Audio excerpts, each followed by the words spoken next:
সংবিধানের পঞ্চদশ সংশোধনীর কিছু অংশ বাতিল করে হাইকোর্টের দেয়া রায়ের বিরুদ্ধে আপিলের দ্বিতীয় দিনের শুনানি চলছে। প্রধান বিচারপতি নেতৃত্বাধীন 4 সদস্যের আপিল বেঞ্চে মঙ্গলবার এই বিষয়ে শুনানি শুরু হয়।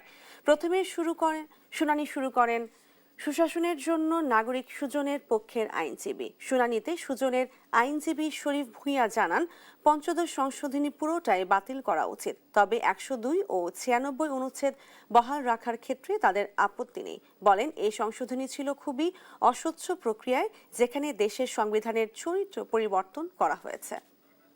এই সংশোধনীটা যেহেতু পার্লামেন্ট এই ধরনের প্রক্রিয়ায় পাশ করেছে, এটা সর্বোচ্চ আদালত হিসাবে তাদের একটা সুস্পষ্ট এখানে অবস্থান নেওয়া উচিত জনগণের পক্ষে, যে এই ধরনের সংশোধনী অসাংবিধানিক, যাতে করে ভবিষ্যতে বাংলাদেশে এই ধরনের সংশোধনী করা না হয় সংবিধানের।